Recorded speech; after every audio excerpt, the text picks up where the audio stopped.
Hola, buenos días a todos y a todas. Es un placer compartir, aunque sea virtualmente, la sesión de hoy. Creemos que es un tema de gran actualidad, con unas ponentes excelentes. Lo primero, pues sabéis, conocéis el programa, vamos a estar aproximadamente 1 hora y media. Primero me presentaré. Este es un acto organizado por la Federación de Planificación Familiar en colaboración con el Foro Europeo Parlamentario Europeo. Mi nombre es Isabel Serrano, yo soy ginecóloga. He trabajado siempre en los programas de salud reproductiva y sexual del Ayuntamiento de Madrid y también vinculada como activista en la Federación de Planificación Familiar. Por tanto, os hablo en nombre personal, pero también en nombre de la Federación y del presidente, Guillermo, que también es médico. Yo quería, de momento, saber o deciros el mecanismo para hacer las preguntas. Esta plataforma no permite hacerlas verbalmente, con vídeo y con audio. Y, por favor, veréis en la pantalla que a la derecha encontraréis un espacio para realizar las preguntas. Por favor, si podéis y queréis, es totalmente confidencial, podéis identificaros y realizar las preguntas a las 3 ponentes. Bien, ¿por qué hemos hecho esto? Pues lo hacemos porque hoy es el Día Internacional de Concienciación sobre el virus del papiloma. Estas son una iniciativa que empezó en el 2018, es relativamente reciente. Y es verdad que vamos a hablar de cosas que nos interesan mucho desde la perspectiva de las mujeres, de la sociedad, de los derechos, de la salud. Y yo creo que quienes estamos seguramente sabemos muchas cosas sobre el virus del papiloma y su relación con el cáncer de cuello uterino. Pero yo voy a nombrar 3 cosas que tienen que ver y de alguna manera justifican el que sea esta federación la que ha tenido esta iniciativa. Sobre los aspectos técnicos, no dudéis que vais a recibir muchísimas aclaraciones en las 3 ponencias, pero sí quería comentaros que, claro, la infección por el virus del papiloma es la infección de transmisión sexual más prevalente, más importante, más numerosa en el mundo. Y se dice que un 80% de las personas sexualmente activas, entendemos fundamentalmente mediante coito, vaginal o anal, van en algún momento de su vida a tener esa infección. Por tanto, estamos hablando de sexualidad. Por tanto, ya tenemos un elemento importante, controvertido a veces, en el que el papel de hombres y mujeres no se suele identificar de la misma manera. Además, afecta de manera desigual, lo vais a ver en las presentaciones, en función de los territorios y de las regiones más ricas, más pobres. O sea, afecta más a las mujeres y a las jóvenes pobres. Segundo elemento muy importante para una ONG como la nuestra. Y, por otro lado, sí que es verdad que tenemos un mandato. Además, tenemos un mandato se dirá, de la Organización Mundial de la Salud, de la Comisión Europea, etcétera.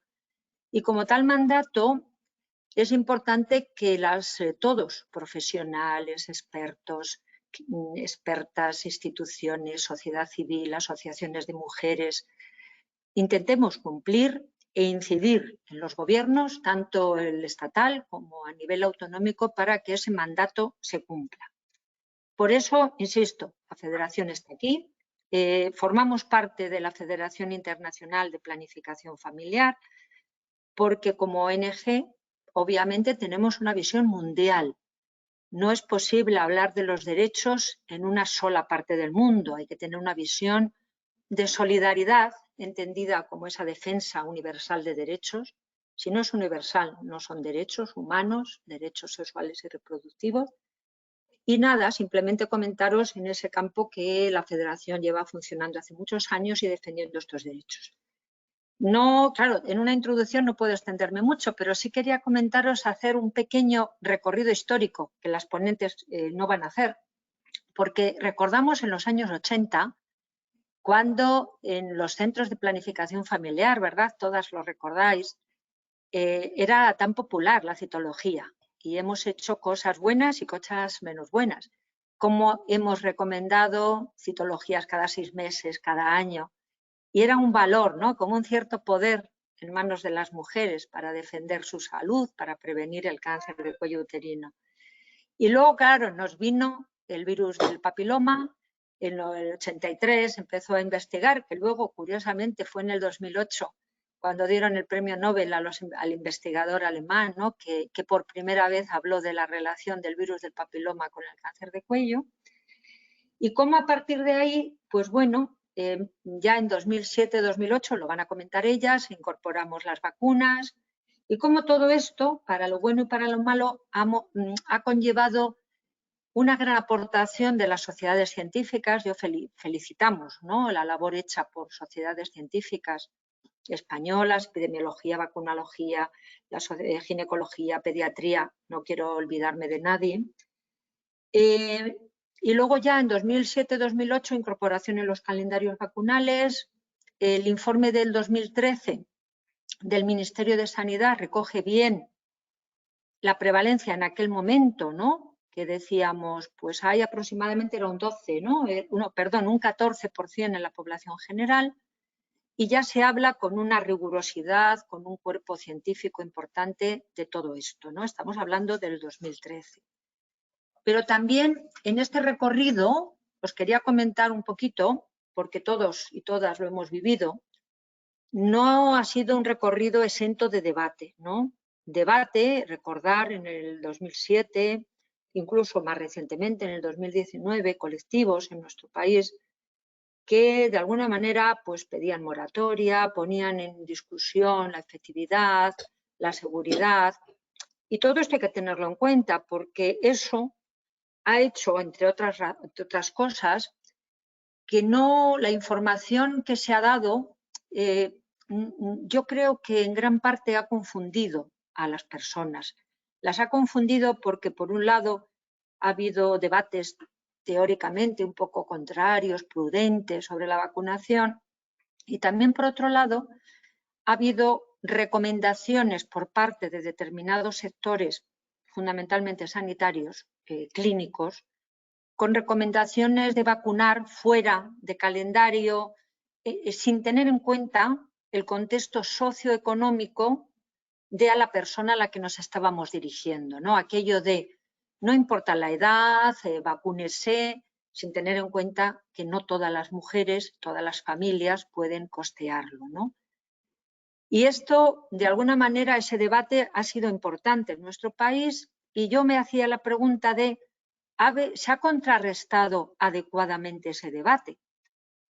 Lo que he hecho para responder a esa pregunta, y voy terminando, lo que he hecho es revisar la información institucional, poniendo los motores, la búsqueda, los motores de búsqueda, pues vacunas, virus del papiloma, y entonces efectivamente ha habido una información del Ministerio, en las consejerías de salud, de las diferentes comunidades, pero vemos que es una información fundamentalmente dirigida a profesionales, mucho del calendario vacunal, como decir, normativas dentro del calendario general, lo que supone la vacunación del virus del papiloma. Y luego muchas consejerías ponen pues un poco preguntas y respuestas sobre el virus del papiloma. Echamos en falta, creo, al mirar todo esto, para contrarrestar, para generar esa información adecuada, campañas. Me ha llamado la atención, solamente os comento, que en el Gobierno de Canarias tienen una campaña en la que, con un lenguaje muy juvenil, en el terreno de las CAS, ¿no? Es una campaña que hablaba de si cumples 14 con K, quitando la A, márcate, no con la palabra concreta, 012. Era una curiosidad, pero probablemente es importante, quizás salga a lo largo del debate, que la información se adecue a las características de la población, de las mujeres, de las jóvenes, de las adolescentes.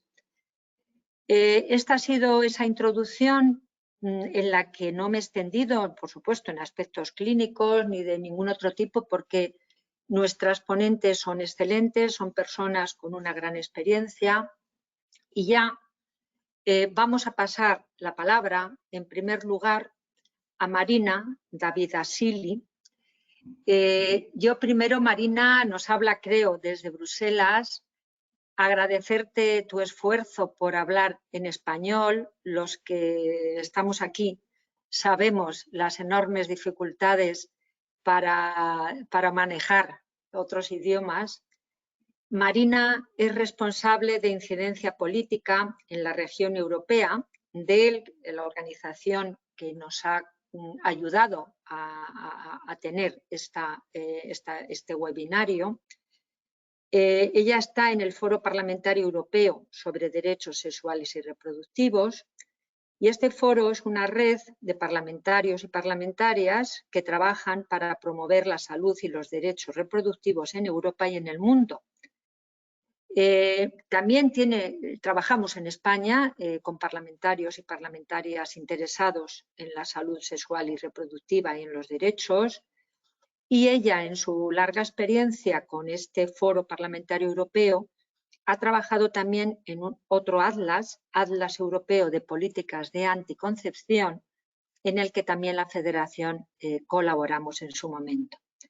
Entonces, posteriormente os iré presentando a las otras ponentes, a las otras dos ponentes, todas ellas, insisto, con un interés, agradecemos tanto que hayan querido participar con la multitud de actividades que suceden en estos momentos con la pandemia. Y doy la palabra a Marina, va a haber unos segundos para poder pasar su presentación y os animamos a hacer las preguntas según os vayan surgiendo. Muchas gracias, Marina. Muchas gracias, Isabel, para esta presentación. Buenos días a todos.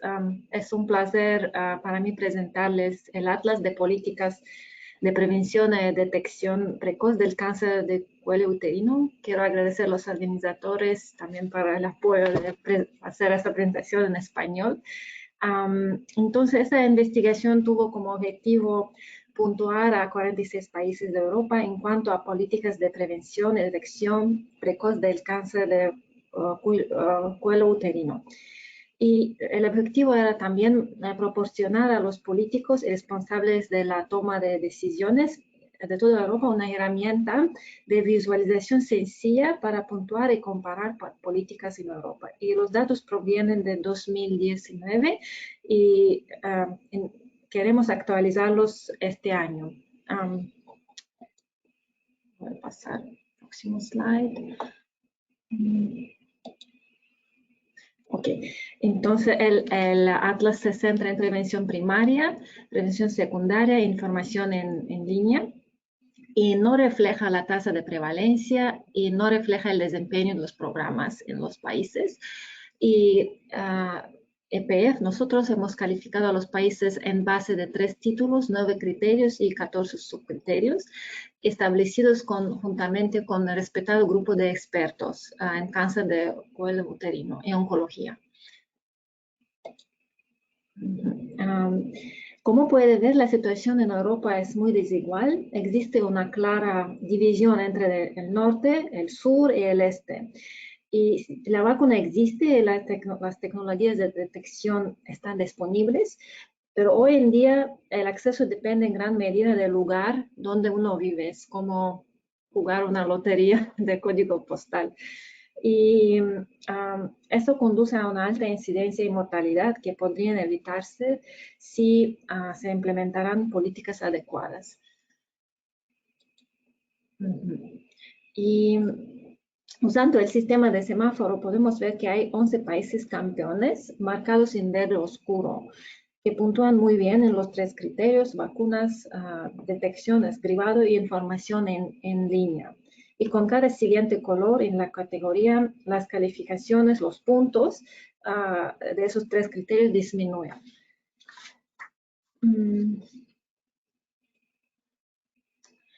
Aquí les presento la incidencia de cáncer en Europa. Es importante señalar que las buenas políticas no siempre significan que el país tenga una baja incidencia de cáncer de cuello uterino. Es especialmente visible, por ejemplo, en los estados bálticos, que son en rojo oscuro, cuáles obtienen una puntuación muy alta en buenas políticas, pero el incidente se encuentra entre los más altos en Europa. Es relacionado con el hecho de que las políticas son nuevas y los efectos no son aún visibles y necesitan varios años a una década desde el momento de la introducción hasta que los resultados sean visibles. Aquí tenemos también expertos, doctores, que tal vez puedan decir más sobre esto. Y a veces el problema también es que la política existe, pero no se implementa. Aquí os voy a mostrar otro gráfico también. España es aquí bastante bajo, incidencia baja.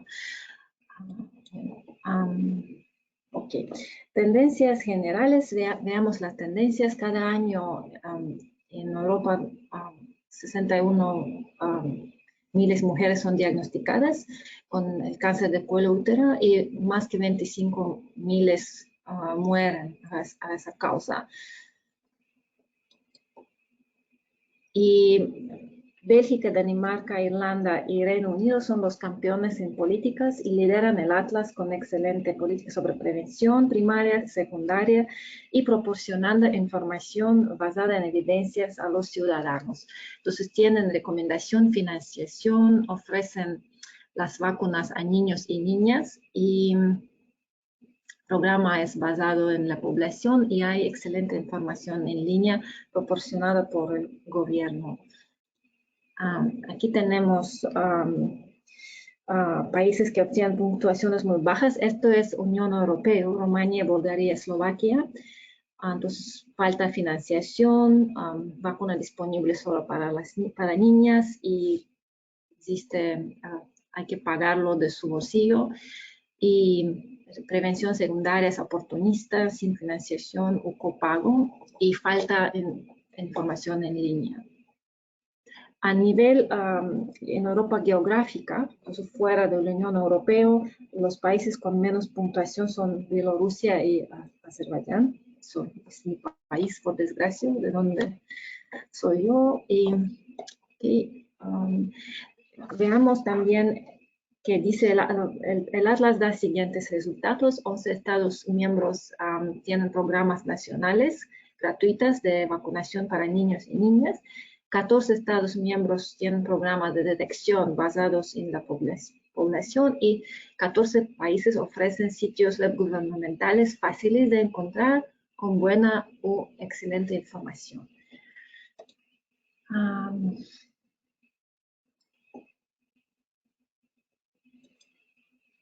El próximo es sobre España. Espero que la podamos ver.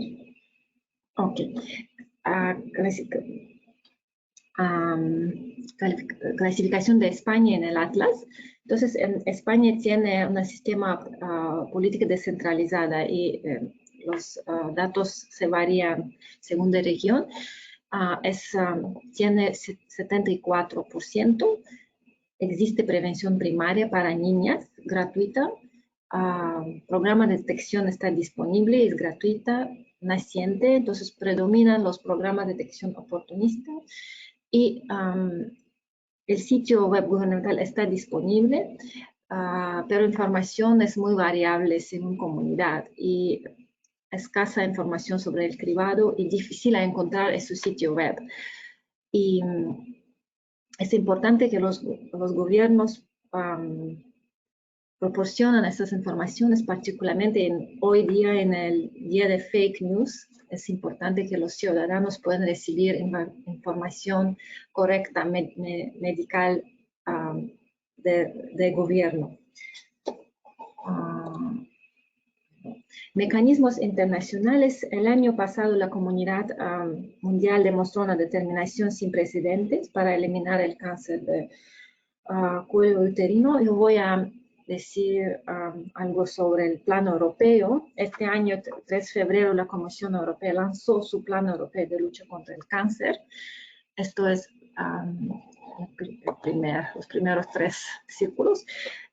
El plan tiene 10 iniciativas emblemáticas y múltiples acciones de apoyo. Y aquí tenemos objetivos principales en relación con la prevención y detección precoz del cáncer de cuello uterino en plan europeo. Vacunar al menos 90% de las niñas y incrementar significativamente la vacunación de los niños de aquí a 2030. Garantizar que el 90% de la población de la Unión que cumple los requisitos para someterse a un cribado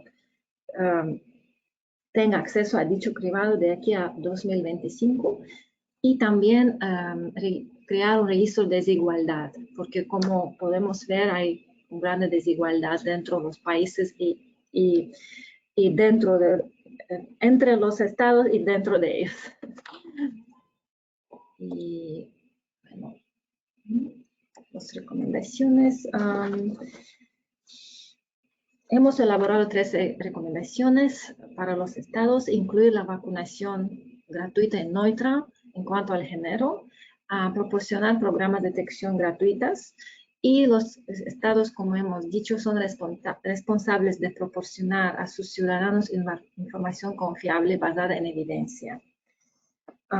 Sí, particularmente hoy con como vaccine hesitancy, ¿no? Dudas sobre las vacunas y fake news es muy importante para ciudadanos tener un fuente correcto de información. Y aquí termina mi presentación. Muchas gracias por su atención y si tienen preguntas que hacer, estaré encantada de responder. Gracias. Marina, muchísimas gracias y además por lo escueta que ha sido en la presentación.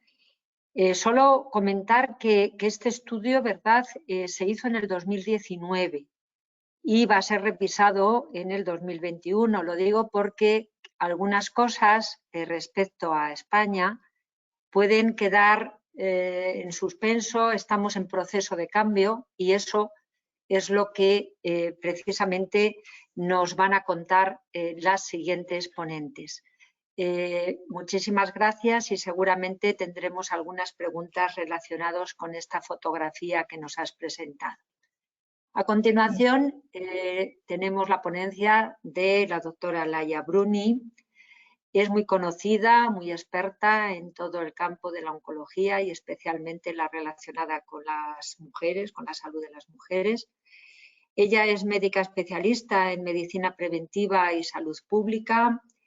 Dirige la Unidad de Información e Intervenciones en Infecciones y Cáncer en el Instituto Catalán de Oncología y tiene también muchos trabajos en desarrollo a nivel internacional, a nivel europeo y actualmente está desarrollando varios proyectos con la Organización Mundial de la Salud precisamente para monitorizar las prácticas de vacunación y cribado cervical a nivel global. Como es lógico, además de esa faceta internacional, presta apoyo científico y técnico al Departamento de Salud de la Generalitat de Cataluña, también, lógicamente, en estos aspectos de prevención primaria, prevención secundaria y cualquier novedad en los programas de futuro de cáncer de cuello. Laia, tienes la palabra y también unos segunditos para cambiar la presentación. Ya estamos. Muchísimas gracias, Laia. Bueno, muchísimas gracias, Isabel, y bueno, agradecerte, ¿no?, a ti y a la Federación por permitirme estar aquí hoy, ¿no?, y tener un panel, ¿no?, tan bueno y poder discutir todas estas cuestiones. Bueno, un poco, ¿no?, siguiendo, me ha ido muy bien, ¿no?, la presentación de Marina y creo que enlaza muy bien, ¿no?, en la charla que os voy a dar ahora, un poco mirando, ¿no?, todo lo que son tanto prevención primaria como prevención secundaria, pero un poco deteniéndonos más en lo que está sucediendo en este momento en España. Ahí, a ver, que me funcione. Sí, muy bien. Una de las cosas más importantes y que ya ¿no? ha dicho Marina es que el cáncer de cuello uterino, estamos en un momento histórico en que ya se considera un cáncer eliminable. Y esto es gracias a que tenemos herramientas de prevención muy buenas. ¿De acuerdo? Y este cáncer se considera eliminable si combinamos estas técnicas de prevención. ¿Cuáles son? Ay, perdón. Vale, es que pensaba en otra. Que son la vacunación frente al VPH y el cribado cervicouterino. ¿De acuerdo? A pesar de que tenemos las vacunas desde hace ya 15 años disponibles y el cribado cervicouterino está implementado en los países europeos desde principalmente la década de los 70, 80 del siglo pasado, todavía es un cáncer, aunque depende de los países, ¿no? Es más o menos importante, todavía es un cáncer que es diagnosticado y por el cual mueren muchas mujeres al año. En España, actualmente, todavía tenemos unos 2.000 casos anuales, ¿vale? Y unas 800 muertes por este cáncer cada año, ¿vale? Y además, sabemos, ¿no? Todos los cánceres o prácticamente todos los cánceres cervicouterinos son causados por la infección por el virus del papiloma humano, pero este virus también es causante de una fracción de otros cánceres. Básicamente, como el cáncer de cuello uterino es el cáncer principal causado por el VPH, normalmente toda la prevención se dirige a este cáncer. Pero también no hay que olvidar que este virus también causa, ¿no? Una fracción de casos de orofaringe, de casos de cáncer vulvar, anal, de pene o de vagina. ¿Vale? No todos ellos, no es como en el cáncer cervical que todos están causados por VPH, solo una fracción de algunos, pero si tenemos en cuenta cuáles son las fracciones, ¿no? que se pueden atribuir al VPH de esta serie de cánceres, podríamos añadir unos 1.000, 1.300 casos más cada año, ¿no? a los 2.000 de cáncer anual que tenemos en España causados por este virus. Y para este virus, para el cribado, ¿no? No nos ayuda a prevenir estos otros cánceres, pero sí ya tenemos evidencia que las vacunas sí que nos ayudarán a prevenir esta fracción de otros cánceres que no son el cáncer cervical. Por lo que decíamos, ya en 2018, ¿no? Con todos los avances que teníamos, con todos los nuevos conocimientos sobre las vacunas, sobre además todos los avances que se han producido en las mejoras del cribado de cáncer cervicouterino en las últimas décadas, la OMS ya declaró, bueno, ya de una vez por todas, claramente este cáncer se puede eliminar, vamos a por ello. Tenemos las herramientas y hay que empezar a marcar, ¿no? unos objetivos. ¿Y estos objetivos cuáles son? Se considera que se puede eliminar con esta triple estrategia y para ello hay que conseguir que el 90% de las niñas estén vacunadas antes de los 15 años, que al menos el 70% de las mujeres se las haya cribado entre los 35 y 45 años a lo largo de la vida, bueno, durante estas edades, con un test de alto rendimiento, o sea, no cualquier test de cribado, y aquí está muy dirigido a la introducción de las pruebas de VPH dentro de lo que es, y ahora lo veremos, el cribado de cáncer cervicouterino. Y también un tercer elemento que a veces no lo insistimos suficiente, pero es muy, muy importante, porque no todo es hacer un test y no en cuanto al cribado, sino es asegurar que las mujeres que dan positivo se sigan y tengan un tratamiento adecuado. Y más allá, también para prevenir un futuro progreso a cáncer. Y también las mujeres que por la razón que sean son diagnosticadas de un cáncer cervicouterino también tengan un tratamiento adecuado. O sea que son 3 elementos claves, es una triple estrategia. Y Y esta triple estrategia sirve para todos los países del mundo y, como hemos visto, ¿no? A nivel europeo también toda la política está alineada con esta misma triple estrategia. ¿Qué sabemos, ¿no? de las vacunas VPH? Primero, destacar que son unas vacunas que han demostrado una alta eficacia y que han superado todas las expectativas que teníamos hacia ellos. Si miramos 15 años atrás, ¿no? cuando empezaron justo, ¿no? se comercializaron las primeras vacunas, allá en el año 2006 y 2007, y lo que sabemos ahora, lo que han demostrado, es un escenario totalmente increíble y muy prometedor. Básicamente, hemos visto que tienen una elevada seguridad, una alta eficacia que se veía en los ensayos clínicos de las vacunas, pero también se ha visto trasladado a nivel poblacional en los programas de vacunación, y que no solo previenen la infección y la patología cervical, sino, como comentábamos antes, su protección se extiende a todo lo que es relacionado con los tipos vacunales incluidos en la vacuna y más allá de la patología cervical. También todo lo que es otras patologías relacionadas de anogenitales o de cabeza y cuello. Además, por ahora la protección se ha demostrado que es a largo plazo, se mantienen los títulos de anticuerpos y la protección a lo largo del tiempo, y además lo que se ha demostrado es que dan una protección ampliada. ¿Qué entendemos por protección ampliada? Es que las vacunas, sobre todo las primeras, tenían incluidas en la vacuna hacia unos tipos concretos de papilomavirus. Protegían solo frente a unos de ellos. Pero lo que se vio es que, además de dar protección casi del 100% frente a estos tipos de papilomavirus, que eran los más importantes de los que provocan cáncer cervicouterino, además parcialmente daban protección cruzada a otros tipos de papilomavirus. Y además, no solo eso, sino dan una gran protección de grupo. Ahora con el coronavirus estábamos hablando mucho, ¿no? de la inmunidad de grupo, la protección de grupo. Pues bueno, estas son unas vacunas que además cortan totalmente la transmisión de la infección, con lo cual confieren protección al cortar la transmisión del papilomavirus a poblaciones que no están vacunadas. ¿De acuerdo? Además, durante este tiempo también, ¿no? inicialmente la pauta recomendada era de 3 dosis.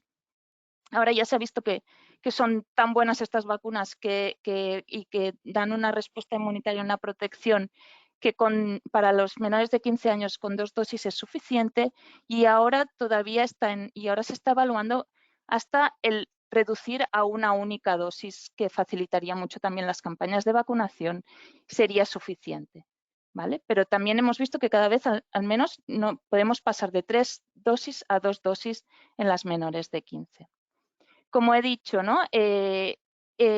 Lo que también ha demostrado es que tiene una alta efectividad. O sea, una vez la ponemos en marcha en condiciones reales en nuestros programas, hemos visto ya un gran impacto a nivel de enfermedad. Perdón, es que... Ahora, ya hemos visto, ¿no? A medida que las primeras, como se vacunan, uno de los problemas para ver el impacto es que uno vacuna principalmente a edades preadolescentes, ¿vale? Entre la vacunación, el acto vacunal, y que se llega a las edades en que empiezan a aparecer todas las patologías relacionadas con el VPH, pasa bastante tiempo. Entonces, en estos 15 años, ¿no? Ya ahora es cuando empezamos a ver realmente, ¿no? Cuando las niñas que fueron vacunadas, ¿no? Antes de los 15 años, ahora empiezan a tener 20, ¿no? 20 años, es cuando empezamos a ver las patologías. Y ya estamos viendo como cuando estas cohortes vacunadas van entrando en edades más avanzadas, como está bajando drásticamente la prevalencia de infección por los tipos vacunales, como las verrugas genitales también, que estaban incluidas, en los tipos incluidos en las vacunas también protegen frente a las verrugas genitales, también cómo está cayendo en todo lo que son las poblaciones vacunadas. Y lo que he hablado antes de la protección de grupo, también se ha visto este efecto en los compañeros sexuales de las chicas vacunadas, no solo los hombres que reciben la vacunación, sino los compañeros sexuales de las mujeres vacunadas también se ven protegidos y tienen muchas menos verrugas genitales. También ya estamos viendo importantes descensos a nivel de lesión precancerosa cervical, lo que se detecta en el cribado cervicouterino, ¿de acuerdo? Y ya por primera vez ya tenemos los primeros resultados frente a reducción de cáncer de cuello uterino invasor, ¿vale? Estos son los primeros datos de Suecia en las cohortes más jóvenes. Como lo que he dicho, pasa tanto tiempo entre la infección inicial y el finalmente desarrollar un cáncer, nos faltaba esperar, ¿no?, tiempo para poder ver realmente la efectividad frente a cáncer de cuello uterino invasor. Y ya podemos ver cómo en las chicas más jóvenes está bajando en las vacunadas la incidencia de cáncer cervicouterino. Pero todo esto, para poder ver estos impactos que son impresionantes a nivel global en todos los programas que lo han implementado, es vital de importancia la cobertura vacunal. Cuanto mayor la cobertura vacunal, mayor el impacto. En España, ¿cómo estamos? Bueno, España fue uno de los países que antes introdujo, de los países del mundo que introdujo la vacunación antes, en 2007, ¿no? Es cuando hubo la aprobación del Consejo Interterritorial y hubo una recomendación que las comunidades autónomas podían escoger una cohorte a vacunar entre los 11 y los 14 años de edad. Cada comunidad, ¿no?, decidió una cohorte conforme a su viabilidad. Y no era igual, en unas comunidades se vacunaba a unas edades y en otras a otras. Muchas en ese momento decidieron vacunar a los 14 años, otras no, vacunaban a las 13, otras a las 12. Y básicamente el objetivo era prevenir el cáncer de cuello, cáncer de útero. ¿De acuerdo? En 2015, para homogeneizar un poco, al final sí que se volvió a hacer otra nueva recomendación de rebajar la edad de vacunación a los 12 años, con lo cual actualmente sí que a nivel estatal ya hay una homogeneización y todas las comunidades ya vacunan sobre todo a los 12 años, ¿de acuerdo? También hay una recomendación, que es realizar vacunación de rescate. Aquellas niñas que les tocaba vacunarse a los 12 años, pero por la razón que fuera no lo hicieron, siempre tienen oportunidad de ser vacunadas más adelante y se cubre también a nivel económico por la Seguridad Social. ¿Cuáles son las coberturas? Como podéis ver, estos son los últimos datos. Aquí podemos ver según comunidades. Faltan algunos datos de algunas comunidades, pero lo que os puedo decir es que son similares al resto.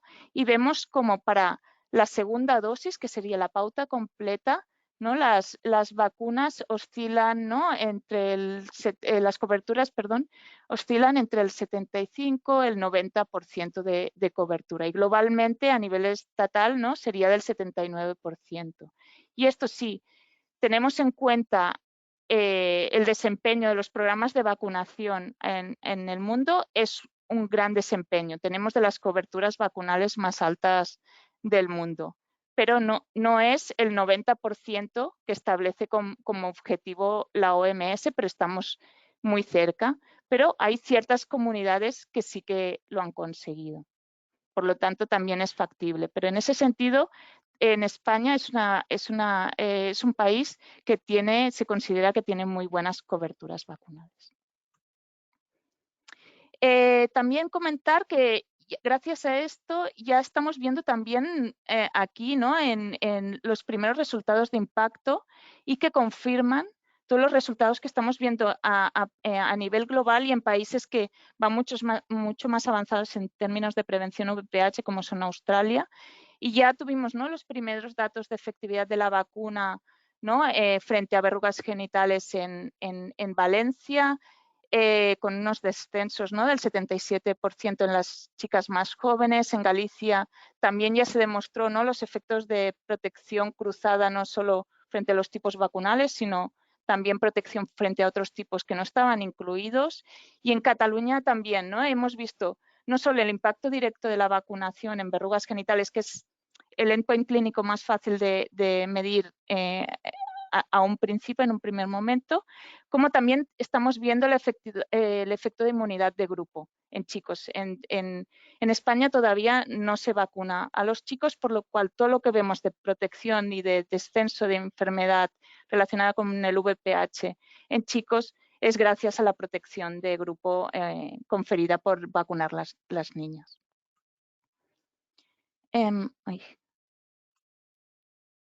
Perdón, es que a veces cuesta, que no puedo pasar la diapositiva.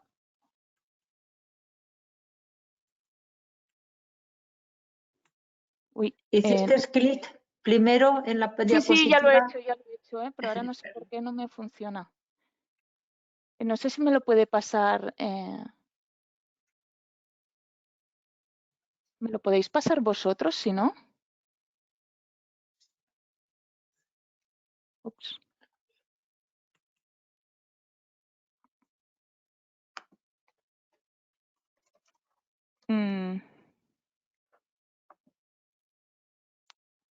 Uy, no, esa es la presentación de Edurne.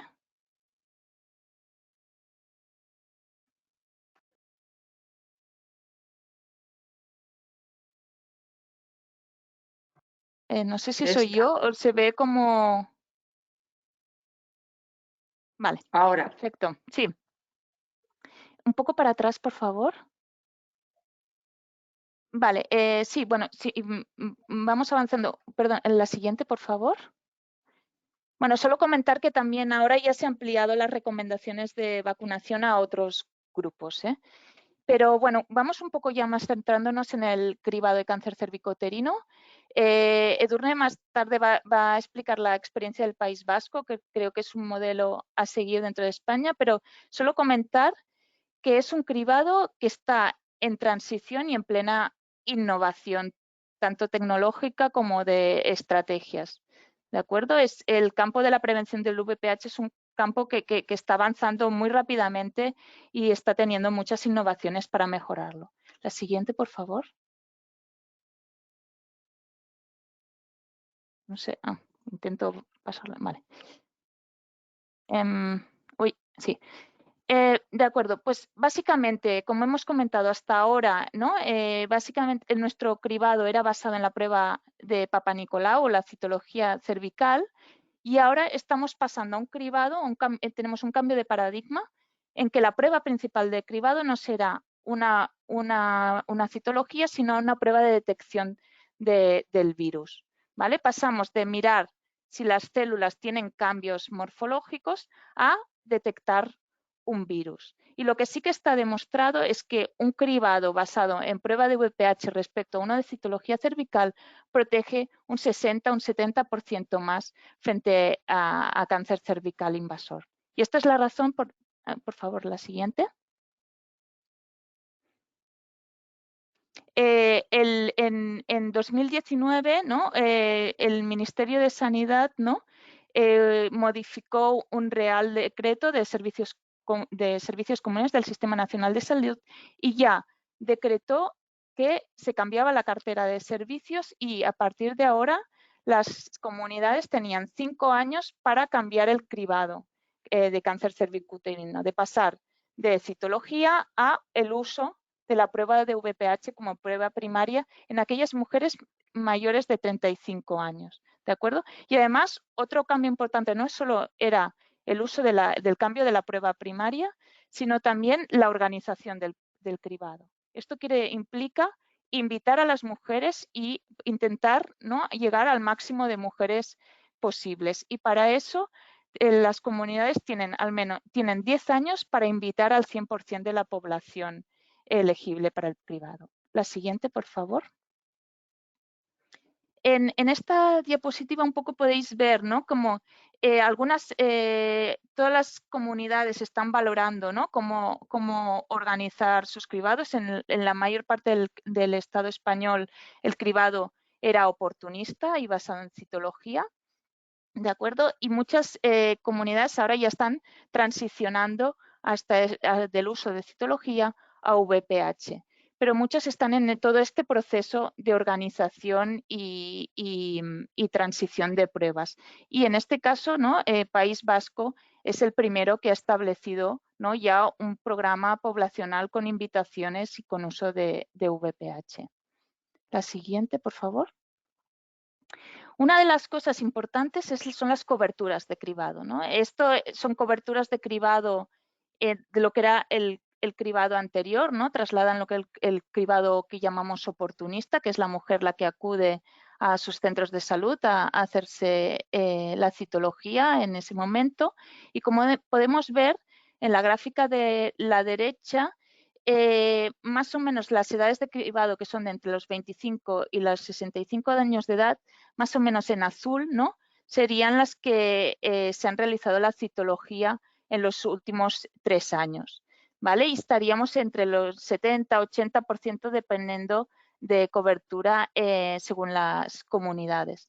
Pero lo que es importante en el caso del cribado es las que no se realizan esta citología, porque son realmente las que estamos viendo que están a un riesgo muy elevado. Las que nunca se criban, que por la razón que sea nunca podemos llegar a ellas, son las que tienen y están en las que estamos viendo el cáncer cervical. El 70-80% de los casos que diagnosticamos se dan en mujeres que o se han cribado mal o no se han cribado nunca en la vida. Por eso es tan importante que a partir de ahora el cribado sea organizado, porque se ha demostrado que es la mejor manera de alcanzar estas poblaciones que hasta ahora las consideramos o subcribadas o mal cribadas o no cribadas. Una de las innovaciones que está habiendo y que la crisis de la pandemia nos está haciendo avanzar en su implementación y puede ser un factor determinante también para ayudar no solo a la organización, sino para alcanzar estas poblaciones de mujeres que no se criban, que es su máximo factor de riesgo frente a cáncer cervical, es la implementación de la autotoma. El cambio de citología o uso de prueba de detección de VPH nos permite usar un dispositivo que es la propia mujer que se toma la muestra en su casa. Y esta autotoma que le llamamos se procesa a nivel de laboratorio y nos da un resultado si es VPH positiva o no. ¿Vale? En este momento hay algunas comunidades que se están planteando, incluyendo la nuestra, Cataluña, estamos planteándonos la opción de introducir el cribado ya con uso de autotoma, y para ello una compañera de mi grupo, Raquel Ibáñez, está liderando un estudio de aceptabilidad de la autotoma a nivel español. Sobre todo con mujeres de Canarias. Aquí os voy a presentar brevemente unos resultados preliminares sobre 500 mujeres, y una vez han usado la prueba y se la han usado el cuestionario, ¿no?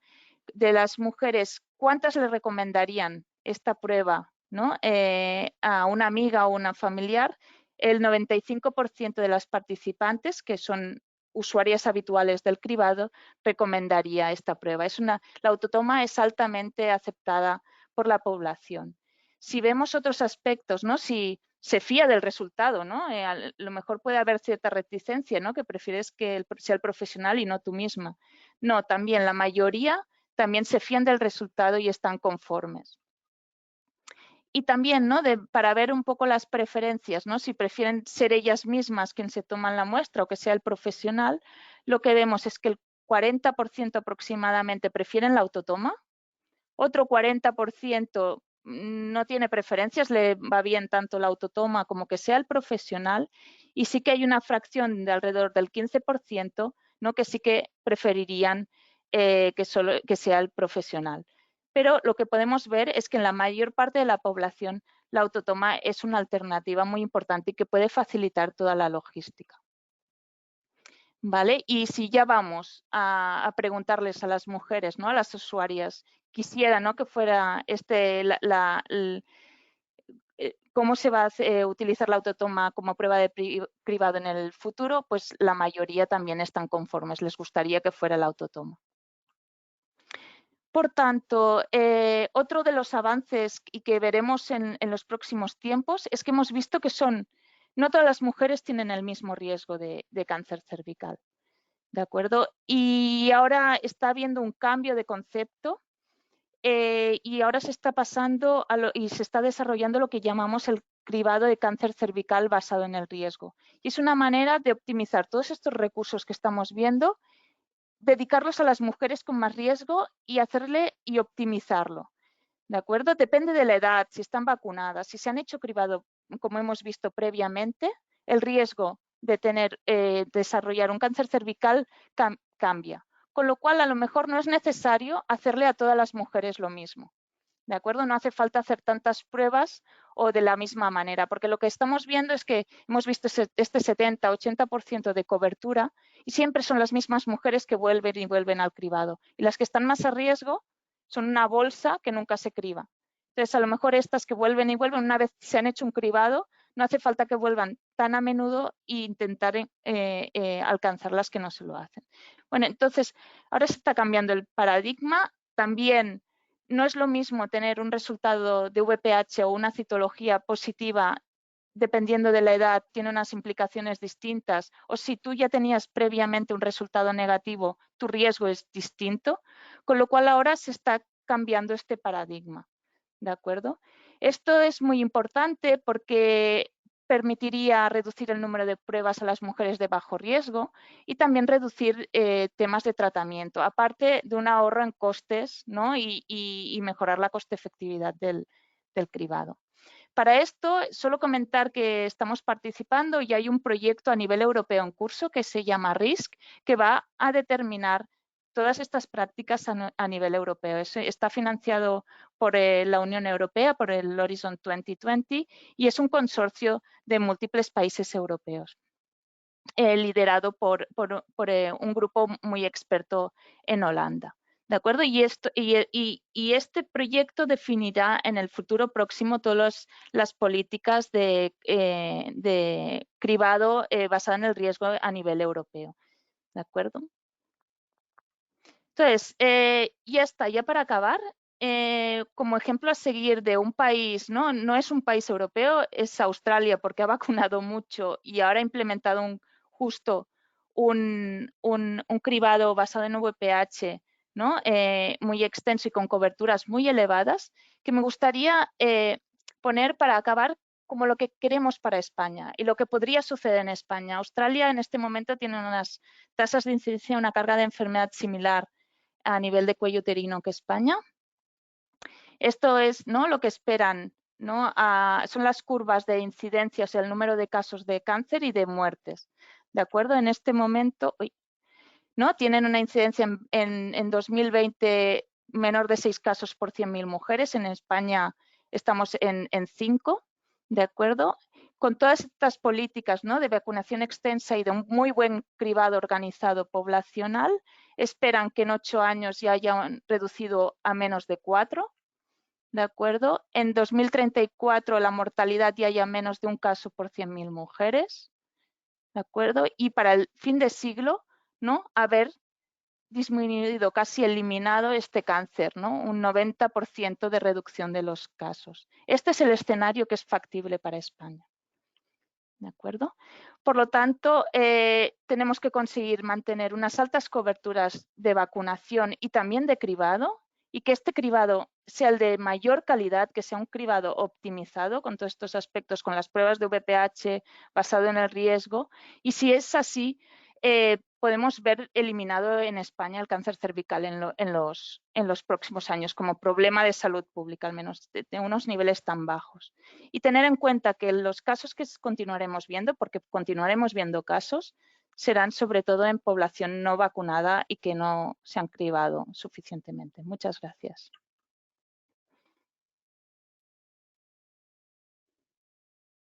Muchas gracias, Laia. Me ha parecido como muy interesante todo lo que has contado, porque las cosas corren de tal manera que a nivel de la gente que atiende directamente a mujeres, de equipos de atención primaria, de centros de planificación, de orientación familiar, de salud sexual y reproductiva, no da tiempo a saber todas esas novedades que surgen con esa rapidez.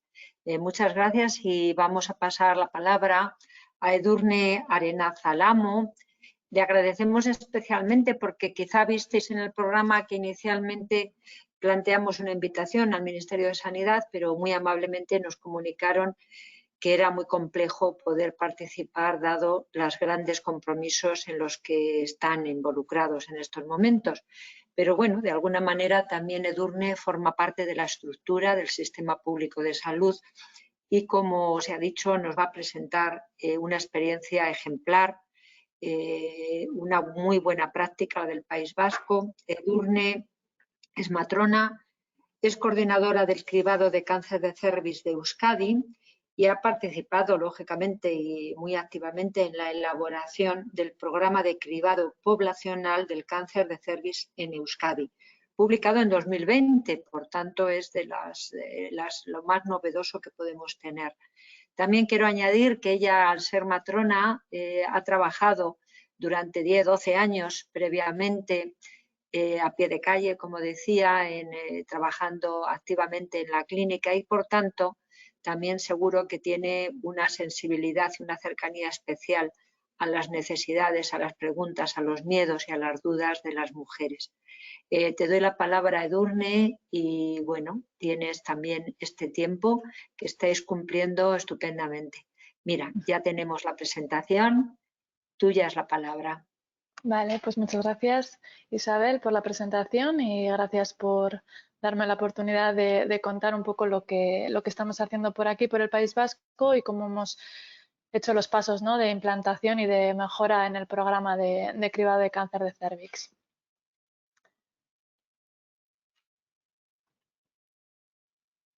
Vale, antes de empezar a contar cómo hemos organizado el programa, había querido poner en la primera presentación un poco la introducción del marco a nivel internacional y a nivel nacional de los programas de cribado de cáncer de cervix.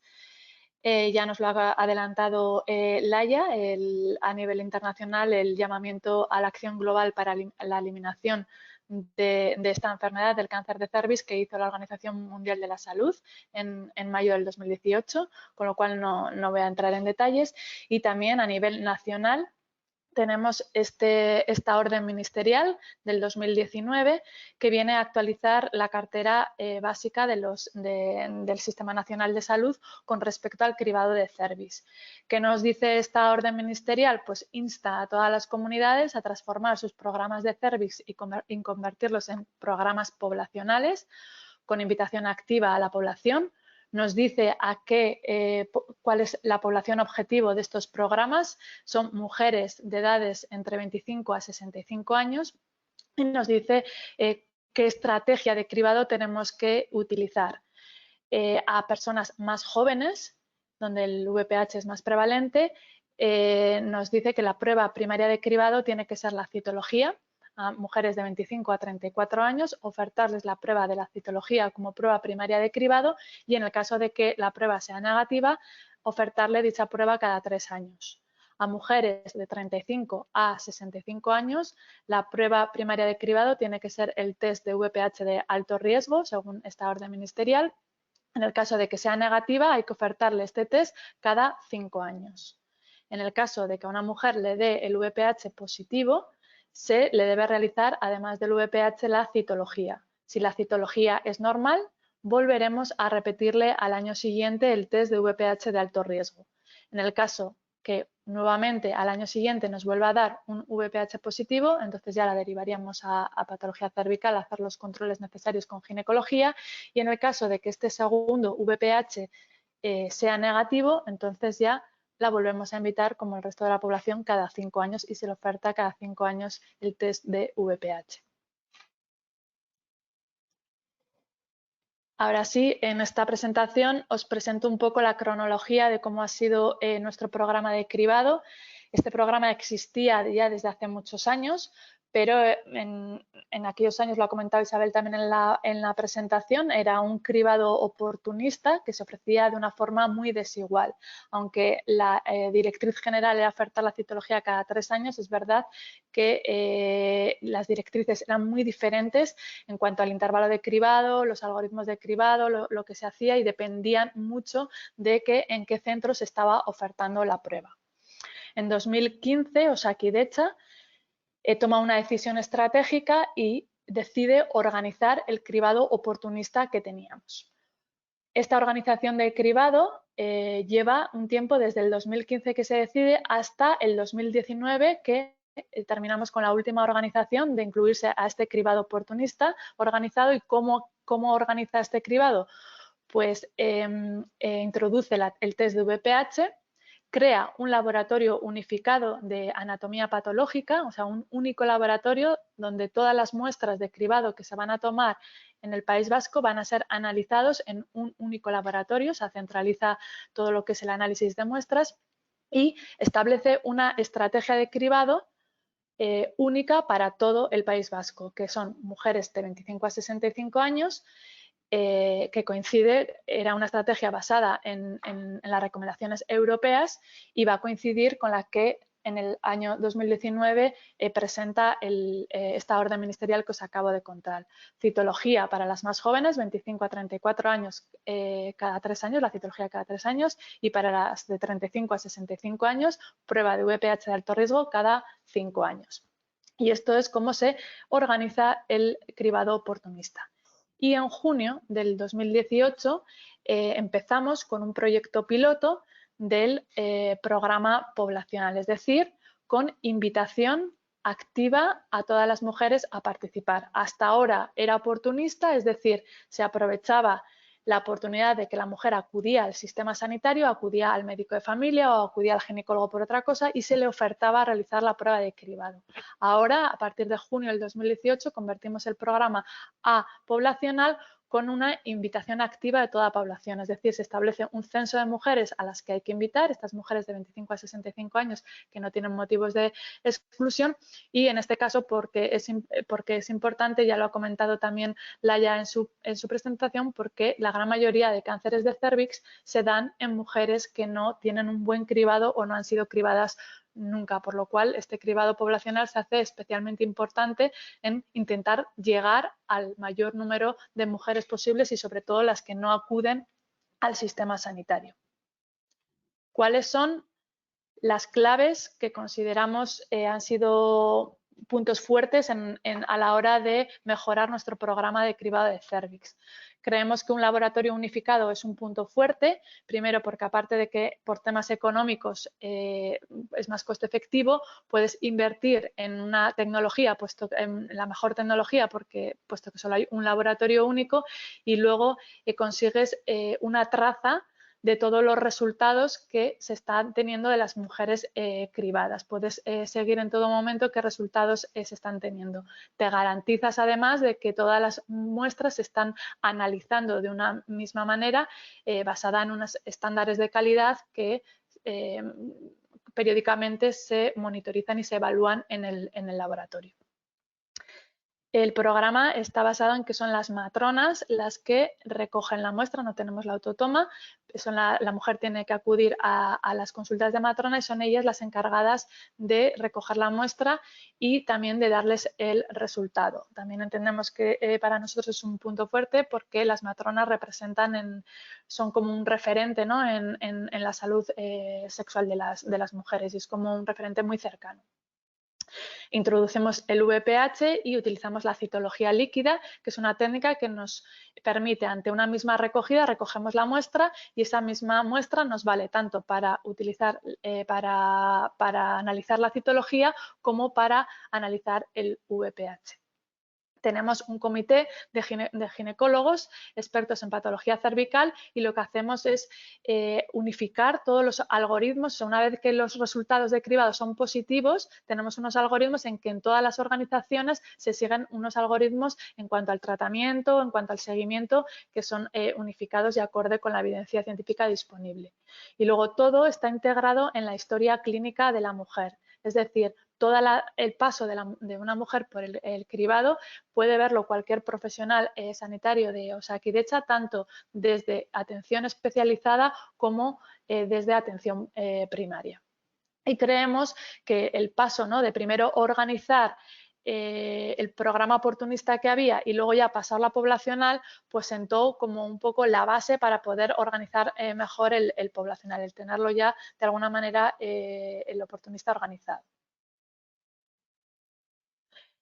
Como os he dicho, en junio del 2018 arrancamos con un proyecto piloto de invitación activa en el programa poblacional y poco a poco lo fuimos extendiendo a toda la comunidad autónoma vasca, y esta extensión duró hasta finales de diciembre del 2019. Es decir, a día de hoy hay mujeres de todos los territorios de la comunidad autónoma vasca que están recibiendo invitaciones a través de carta para participar en el programa de cribado de cérvix. Está iniciado e implantado en toda la comunidad. Cuando iniciamos en cada comunidad, evidentemente no podemos invitar a todas las mujeres de 25 o 65 años a la vez, vamos invitando poco a poco, por lo cual está abierto este programa poblacional en el que el programa invita activamente a la población a participar, a la que no ha participado, que no tiene prueba, y sigue abierto este programa oportunista organizado que ya existía para que si una mujer se hizo la prueba y todavía no le ha llegado la invitación nuestra, tenga opción y de acudir al sistema y realizarse la prueba si le toca. Entonces, bien a través del oportunista organizado o bien a través de una invitación activa, la mujer y el resultado de lo que es el camino va a ser exactamente el mismo. Va a ir a donde la matrona a hacerse la prueba, esta prueba se va a analizar en un laboratorio, en el mismo laboratorio, y en el caso de que sea positivo irá a colposcopia. Desde el programa también tenemos un chequeo de todas las mujeres que han tenido resultados positivos y finalmente acuden a esta colposcopia, a esta prueba final que les va a confirmar el diagnóstico. Y en el caso de que no hayan acudido, las rescatamos para ofertarles la posibilidad de ir por si acaso se hubieran perdido en el camino. Todos los resultados se gestionan por carta, los resultados de bajo riesgo. Si una mujer participa en el programa, se toma la muestra. En el caso de que sea de un resultado negativo, le llega una carta y le dice que ha sido un resultado de bajo riesgo y que en 3 o en 5 años, dependiendo de la edad, le volveremos a enviar una nueva invitación. Los resultados que conlleva hacer algo, es decir, que son resultados que hay que mandarlas a ginecología, ofertarles la colposcopia, o son resultados de primer VPH que les vamos a repetir la prueba, o resultados que han sido no concluyentes y hay que repetir, es el mismo profesional el que le ha hecho la prueba, el que le llama y le informa del resultado. Cuando montamos el programa poblacional, montamos también lo que es el material divulgativo para intentar llegar al máximo posible a dar información a la ciudadanía, ¿no?, que comentaba también Marina en la primera charla, que es muy importante. Elaboramos un tríptico informativo que va en las cartas y un librillo también que les tiene toda la información, y cuando van a hacer la prueba también la matrona les da, que tiene toda la información desde el principio hasta el final, incluso les habla de qué es la colposcopia, de qué pasa cuando un resultado es positivo, y tiene también un apartado de beneficios y riesgos de las pruebas de cribado, porque todos los cribados tienen beneficios y riesgos y les da la información para que ellas decidan si quieren participar o no. También elaboramos material en otros idiomas, como en árabe y en inglés, que lo tenemos colgado. Todo este material está colgado en la web externa para intentar disminuir un poco las barreras lingüísticas por el tema de disminuir el acceso por desigualdades. Y en la web de Osakidetza también hemos colgado un vídeo que está en YouTube, que con la intención de que hemos intentado adaptar la información a la ciudadanía, ¿no?, para que se entienda todo el proceso, conozcan qué es el VPH, conozcan un poco cuál es la historia natural de la enfermedad.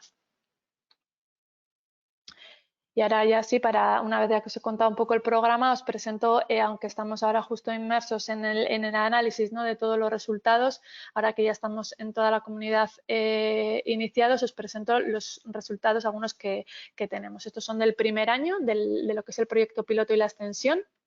En este año cribamos a 15.514 mujeres, tanto por el programa oportunista organizado por las que invitamos y accedieron a participar. ¿Qué pasó con este número de mujeres? Pues que el 92% tuvieron un resultado de bajo riesgo, es decir, les mandamos una carta y les decimos que les invitaremos a participar otra vez en 3 o en 5 años. Un 5% tuvo un resultado de seguir con el estudio, de acudir a ginecología y de porque precisaban una colposcopia, y un 3% tuvo un resultado de un primer VPH y la citología era normal. Es decir, le vamos a mandar una carta al año siguiente para volverse a repetir la prueba con la matrona. De los que derivamos a patología cervical para hacerse la colposcopia, eran 758 mujeres, la gran mayoría de ellas tuvieron un resultado de bajo grado o de seguir en controles durante un tiempo con ginecología. Un 18% que vemos aquí tuvieron un resultado de CIN-2-3, que este es unos resultados de lesión de alto grado. Este, digamos, es el objetivo final de los programas de cribado, detectar estas lesiones que son de alto grado para tratarlas, es decir, para quitarlas y evitar que evolucionen a un cáncer invasivo. Este sería un poco el objetivo final del programa de los programas de cribado de cervix. Y un 1% de las mujeres derivadas a colposcopia presentaron un cáncer invasivo. Estos son algunos de los resultados del número de invitaciones que hemos hecho en el 18 y en el 19, donde se puede ver un poco qué impacto ha tenido este programa poblacional en el número de mujeres que finalmente hemos conseguido cribar. En el 2018, en este primer cuadro, estábamos un poco en el marco todavía de un proyecto piloto en el que fueron pocas mujeres invitadas, 1.338. Entonces, en el 2018 cribamos a 53.243 mujeres que venían bien del oportunista organizado, que son aquellas que acuden al sistema sanitario, y de las que participaron de nuestras invitaciones. Ya en el 2019, cuando poco a poco fuimos incorporando todas las organizaciones al poblacional y fuimos mandando llamas y extendiendo el programa poblacional, pues el número de mujeres en el 2019 fue de 80.894. Y esta ya es un poco la última diapositiva, son el estudio de cánceres invasivos que ha habido en la Comunidad Autónoma Vasca en los años 2018 y 2019. Ha habido 185 cánceres invasivos. En los dos gráficos de arriba estaría un poco la distribución por estadiaje y la distribución por edad de estos cánceres, y abajo vemos cuáles cánceres han sido diagnosticados gracias al programa y cuáles cánceres han sido diagnosticados pues, por sintomatología. Y lo que vemos es que, bueno, lo previsible, ¿no? Que los cánceres diagnosticados a través del programa, la gran mayoría de ellos son cánceres que están en fases iniciales. Un 72,2% están en un estadio 1 de la FIGO 18 frente a los cánceres que han sido diagnosticados cuando ya la mujer presenta síntomas, que la gran mayoría de ellos están en estadios ya mucho más avanzados. Y bueno, pues estos son como datos que teníamos ya analizados, que os lo presento, y iremos viendo un poco a ver qué es lo que va pasando y qué datos vamos obteniendo. Y esta es un poquito mi presentación. Muchas gracias. También muchísimas gracias, Edurne. Siempre pensamos que se hacen cosas tan buenas localmente en una comunidad, en otra, y sería estupendo que realmente las lecciones aprendidas de unas y otras zonas pudieran ser compartidas en mayor medida de lo que actualmente se hace. Mirad, tenemos unos 15 minutos para poder hablar algunas preguntas. En este momento, preguntas ahora de las personas asistentes no tenemos, pero sí nos han llegado comentarios y preguntas tanto de personas previamente interesadas en el webinario como de nuestras propias compañeros y compañeras que trabajan en nuestras asociaciones y centros de atención a jóvenes, ¿no? Entonces, me voy a atrever a lanzaros alguna pregunta con poquito tiempo para las respuestas, y quizá para empezar me gustaría preguntar a Marina. Han hecho recomendación general sobre la vacunación neutral a nivel de género, la vacunación en chicos. Sabemos que eso tiene implicaciones económicas importantes. ¿Cómo ha surgido esa recomendación de la vacunación también a chicos? Y bueno, también un poco si prevés que en la revisión de 2021 va a haber un gran impacto a peor, en negativo, en base a la pandemia que hemos vivido y vivimos en este año 2020.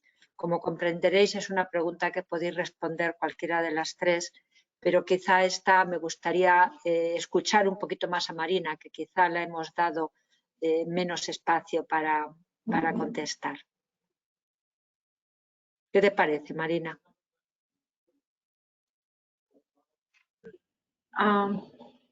Unmuted. Sí, voy a intentar de contestar en español. Sí, hemos recibido muchas informaciones sobre el retraso de las vacunas en muchos países en Europa, y ahora el Parlamento Europeo ha lanzado un estudio para recibir toda esa información y para dar recomendaciones, que es muy importante, es para todos los países recuperar el retraso lo antes posible para evitar que las niñas no reciben las vacunas. Y la otra pregunta era de vacunación neutral. Sí, es hoy día la recomendación de Organización Mundial de Salud y también Unión Europea para llegar a herd immunity, no sé cómo es así en español, herd immunity, y sí, claro que excluir los chicos sería contra la igualdad en la salud. Todos tienen que tener acceso a las vacunas que son disponibles. Es muy importante realizarlo. Muy bien, muchas gracias, Marina.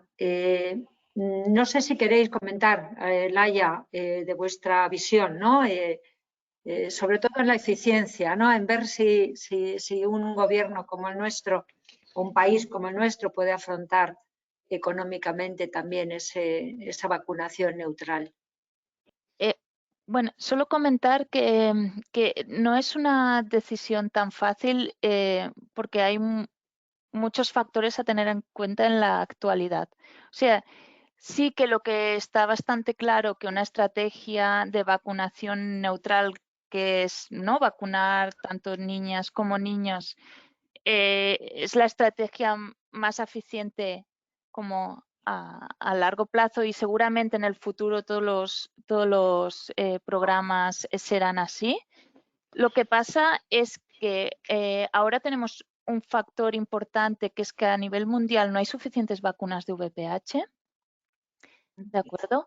Y las que se benefician mayormente de la vacunación son las niñas. Eso no quiere decir que no haya cierta carga de enfermedad en los chicos, pero el objetivo es lo que ha comentado Marina, ¿no? Parte de la razón de vacunar a los chicos sí que es prevenir cierta carga de enfermedad de los chicos, pero también ayudar mediante protección de grupo, ¿no? La herd immunity, a las niñas, y potenciar todavía más la protección conferida por la vacunación en niñas. Cuando la cobertura vacunal en las niñas es muy elevada, no siempre es coste efectivo vacunar a los niños. Hay otros temas como serían temas de igualdad, de equidad, hay otros decisores, ¿vale? Pero en estos momentos, y más dado que hay muchos países en el mundo que todavía no han introducido, que tienen una alta carga de enfermedad, que las niñas están desprotegidas, la OMS ha pedido que por el momento se frene la expansión de la vacunación a los chicos, no porque no esté bien indicada, sino porque es un tema en este momento, porque no hay suficiente vacuna, y mientras ¿no? la industria farmacéutica puede, ¿no? se prepara, porque no es tan fácil producir estas vacunas, ¿no? Y en un futuro ya no habrá estos problemas de suministro, podamos tener vacunas para todo, priorizar las niñas, que es el beneficio principal. Muchas gracias. Y bueno, Edurne, después de esa fantástica experiencia, que bueno, queda mucho por desarrollar, pero es un ejemplo, como he dicho, me gustaría saber si habéis paralelamente elaborado materiales informativos para, por ejemplo, la gente joven. En este caso estaríamos hablando de vacunas, pero no solo. Es decir, tenéis una gran experiencia de cartas de información a las mujeres adultas para el cribado, pero ¿cómo lo habéis puesto en términos de comunicación para aumentar la sensibilización de vuestra comunidad en relación al VPH y al cáncer de cuello uterino? ¿Qué nos podéis aportar? Sí, bueno, en nuestro caso, como coordinadora del programa de cribado nos encargamos más de todo lo que es la difusión del programa. O sea, vacunas se llevan desde el Departamento de Salud, no nos encargamos nosotros de esto, con lo cual todo el material divulgativo que nosotros hacemos y todo lo que cuando planteamos las estrategias de difusión siempre van planteadas a temas de acceso al programa de cribado. El tema de vacunas no lo llevamos nosotros. Entonces, pues, ¿qué podemos hacer para disminuir las barreras de acceso y para que haya menos desigualdades, ¿no? en tema de... Entonces, bueno, este es un reto yo creo que para todos los programas de cribado, tanto en de mama, de colon, o sea, todos están expuestos a las barreras de las desigualdades sociales y en nuestro caso, pues también intentamos trabajar en ello, ¿no? Pues con el tema de las barreras lingüísticas, atención específica para transexuales, por ejemplo, intentamos pues tener esa sensibilidad. Pero bueno, pues también una vez que tengamos la participación y vemos que la gente ¿no? que no participa, también habrá que hacer análisis más detallados de las razones, ¿no? del no acceso. Muchas gracias. De cara a ir concluyendo, puede ser una pregunta, pero quería también hacer hincapié en la importancia de la vacunación, no solo la que está dentro del calendario a las chicas por debajo de los 15 años, sino en lo que llamamos esos grupos especialmente expuestos que ya vienen, son las últimas medidas relacionadas con la vacunación a trasplantados, a personas VIH positivas, a hombres que tienen sexo con hombres, a algunos síndromes de inmunodeficiencia primaria y a las personas, a las mujeres que tienen una patología y que van a ser tratadas excisionalmente de su lesión. ¿Esto creéis que va a tardar mucho en llegar de una manera efectiva a todas las comunidades? Porque no sé, ¿tenéis una información de que realmente se está implementando de manera eficaz y rápida o creéis que aún queda un tiempo para esto? Al menos, claro, en este momento o sea, de todas estas recomendaciones, ¿no? Ampliadas, ¿no? de vacunación, al menos te puedo certificar que en Cataluña ya están incluidas y se están indicando, ¿de acuerdo? Lo que comentabas también, quiero destacar una cosa es la política o el calendario vacunal a nivel nacional o de comunidad autónoma, ¿no? Y lo que se distribuye, como decir, la vacuna gratuitamente. Y otras son las indicaciones y a nivel individual y la protección a nivel individual. O sea, no quiere decir que las únicas indicaciones válidas para la vacunación sean las que están incluidas actualmente en el calendario vacunal. Una cosa es un programa de salud pública, es una visión distinta que el beneficio personal que puede tener una mujer en su caso concreto al ser vacunada, y eso depende en cada caso. Es que son como dos perspectivas muy distintas y hay que tener en cuenta cuando se hablen de ambos aspectos. Mira, tenemos una pregunta y que la formula Beatriz Mateo Simón y nos pregunta si tendría sentido vacunar a aquellas mujeres que han obtenido un resultado positivo para virus de papiloma humano. Quizá también te toca, Laia, porque es tu campo. Sí, a ver, no es una pregunta fácil. Evidentemente, el potencial preventivo, ¿no? de ya vacunar a una mujer que ya ha estado expuesta a la infección, ¿no? Y en términos, ¿no? de prevención última de cáncer cervicouterino, no la protegerá igual que si hubiera sido vacunada, ¿no? previamente. Eso no quiere decir que individualmente no pueda obtener cierto beneficio particular de vacunarse.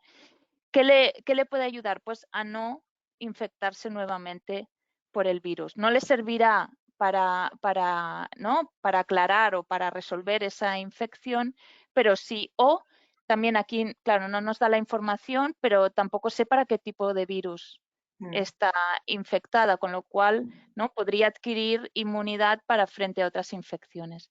Una de las cosas es que sí que lo que se ha visto es, por ejemplo, que ya que es una indicación a nivel nacional, es en las mujeres que ya han desarrollado patología cervical y que requieren tratamiento o una conización, sí que se indica la vacunación porque se ha visto que reduce el número de recidivas. ¿De acuerdo? No es exactamente el escenario que nos plantea la compañera, pero espero haber podido responder. Sí, yo pues creo... Muy bien.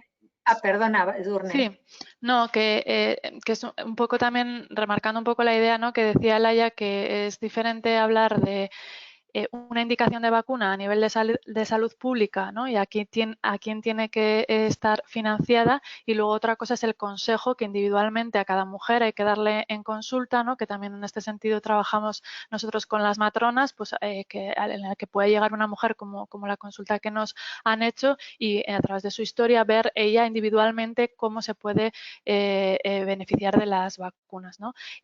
Financiada está en los casos que has a nivel de a niñas, ¿no? En su calendario vacunal, y luego hay casos descritos de financiación que sí se está financiando, como hombres que tienen sexo con hombres, o por ejemplo cuando tú has tenido una lesión, lo que acaba de comentar Laia, en mi presentación os he dicho, el objetivo de los cribados es detectar estas lesiones de alto grado que para tratarlas y en esos casos, por ejemplo, también estaría financiada la vacuna. En un caso de un VPH positivo, pues yo creo que lo suyo es hacer la historia clínica, ¿no? Explicarle, informarle a la mujer, ¿no? de que para esta infección en concreto no le va a ayudar, que puede ayudarle, ¿no? como ha comentado Laia, en otras infecciones. Sí que es verdad que la seguridad y o sea, el potencial máximo es verdad que está en mujeres que no han tenido relaciones sexuales, pero puede tener en su caso puede también ser de ayuda, ¿no? Esa es un poco la indicación individual en consulta, ¿no? que se puede hacer. Sí, solo Bueno, pues, añadir, ya sé que es tarde, pero solo añadir una puntualización es que un poco, y enlazando a la presentación, que un poco el paradigma, y tendremos que acostumbrarnos en un futuro próximo, es hablar de riesgos. Lo que os comentaba del proyecto europeo, y no solo respecto a cribados, sino también a vacunación al final, ¿no? Habrá un punto imprescindible del profesional, ¿no? En este caso la matrona o el ginecólogo, quien sea, que pueda valorar, y tendrá las herramientas para ello, para valorar el riesgo individual de la mujer. Y en función de esto se le podrá recomendar un manejo clínico o unas herramientas preventivas u otras. Que pasaremos a esto en breve. Bueno, efectivamente ya terminamos.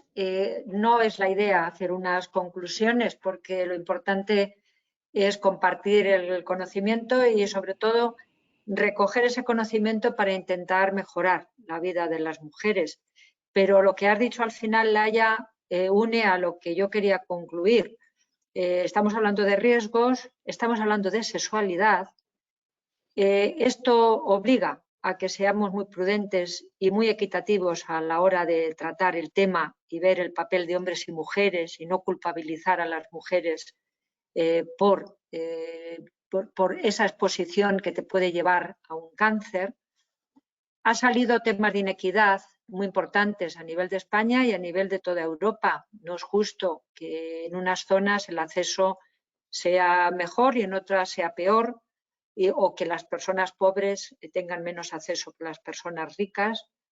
Y también todo unido a la necesidad de mejora de información, hacer una información que no discrimine a nadie, que facilite el acceso, que no confunda. Estos serían los 3 elementos que parecen importantes a seguir teniendo en cuenta y que además agradecemos al Foro Parlamentario Europeo que pueda hacer esa labor de revisión y ver cómo lo que hacemos también mejora, como digo, esa mirada social, no solamente clínica o sanitaria. Y ya terminar por agradeceros primero a las personas asistentes, también, por supuesto, ni primero ni segundo, a vosotras, habéis hecho una labor excelente.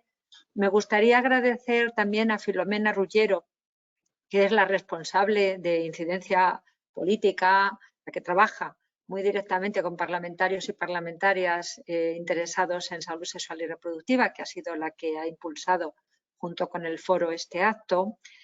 Y bueno, yo creo que de verdad daros las gracias a las 3. Yo creo que ha sido muy interesante porque muchas veces sabemos menos de lo que queremos saber por lo que decimos, ¿no? Lo rápido que las cosas van cambiando.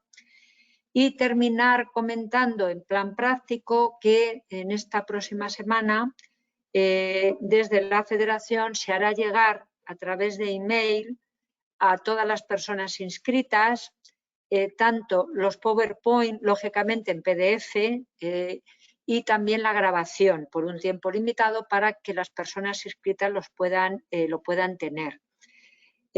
Yo creo que no me queda nada más. De verdad, daros las gracias.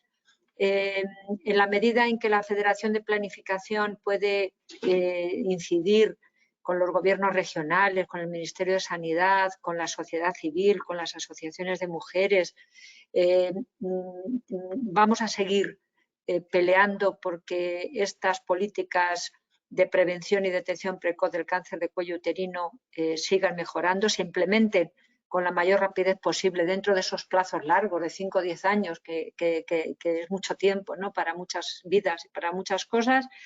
Y nada, seguiremos trabajando en educación sexual, también en el marco escolar, para explicar mejor el significado real de la vida sexual y cómo las prácticas de riesgo, según en qué condiciones pueden conducir a esta situación. Y desde luego felicitarnos todos y todas en este día de conmemoración por la concienciación del virus del papiloma, que tengamos unas vacunas, que sea un cáncer prevenible, como no sucede en la mayoría de los casos, que precisamente esté vinculado a la vida sexual, y que, por tanto, con nuestras prácticas, nuestro conocimiento, nuestro empoderamiento para decidir qué prácticas queremos tener, también prevendrán el futuro de estas patologías, ¿no? Daros las gracias, seguiremos en contacto y cualquier pregunta o duda, también la vía de email favorece, sobre todo para las personas asistentes. Yo creo que cerramos y nada, muchísimas gracias a todos y a todas por estar aquí y ocupar esta hora y media que yo creo que ha sido de grandísimo interés. Gracias. A ti. Gracias. Gracias.